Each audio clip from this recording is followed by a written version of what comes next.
Hello, everyone. My name is Rebecca Riggs, and today I will share with you the educational ideas and influences of Russian psychologist Lev Vygotsky. Vygotsky was born on November 17, 1896, in Orsha, Russia. He attended Moscow State University, where he graduated with a degree in law in 1917. He studied a wide range of topics while attending university: sociology, linguistics, psychology, and philosophy. His formal work in psychology did not begin until 1924 when he attended the Institute of Psychology in Moscow.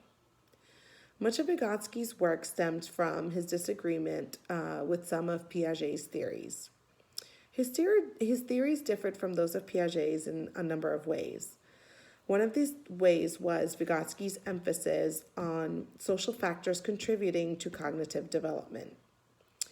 Vygotsky's sociocultural theory suggested that human development resulted from interactions between individuals and society. He believed that the environment in which children grow up in would influence how they think or what they think about.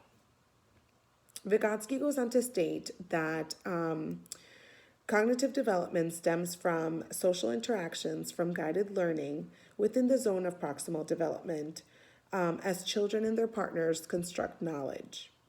This brings us to another one of Vygotsky's educational ideas or concepts, the zone of proximal development. Vygotsky believed that children learned best while in their zone of proximal development. This idea refers to tasks that children may not have yet learned, but are capable of learning at a given time. Another concept derived from Vygotsky that emphasizes both the social nature of learning and the zone of proximal development is cognitive apprenticeship. He described this as a process such as modeling, coaching, scaffolding, and evaluating, by which a learner gradually acquires a skill through interactions with an expert or a more knowledgeable other, which is someone who has a better understanding or higher ability level than that of the learner with respect to a particular task or concept being learned. One of Vygotsky's famous quotes is, "What a child can do in cooperation today, he can do alone tomorrow." This idea led him to develop a concept called scaffolding or mediated learning. This is where a child is provided a great deal of support in the early stages of learning.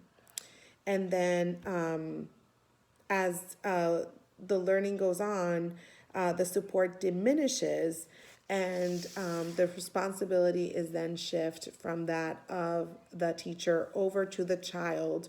The child takes on more responsibility as they become more comfortable in performing the task or tasks that are being taught. While Vygotsky had several notable ideas and theories, they have not gone without critique. As a result of contracting tuberculosis and dying at the young age of 38, much of Vygotsky's work was incomplete, and some of his writing has not yet been translated from Russian into English. In an article in Simply Psychology by Saul MacLeod, he writes about the fact that Vygotsky's work has not received the same level of scrutiny that Piaget's work did, primarily due to having not been translated from Russian into English, but also because Vygotsky's sociocultural perspective does not provide specific hypotheses that can be tested as Piaget's theories did, making it more difficult to dispute Vygotsky's theories or concepts. Another criticism of Vygotsky's work concerns the assumption that it is relevant to all cultures. Some dismiss this idea that his concepts are culturally universal, specifically the concept of scaffolding, which relies heavily on verbal instruction. Some believe this is not a good way to teach children, especially those who have English as a second language.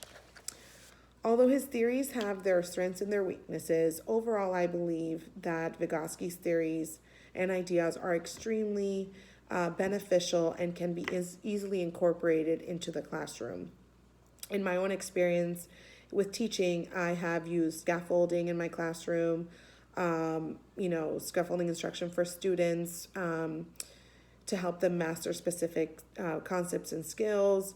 And I also believe in cooperative learning. In some instances, students learn best while working collaborative with their peers. Sometimes that works best.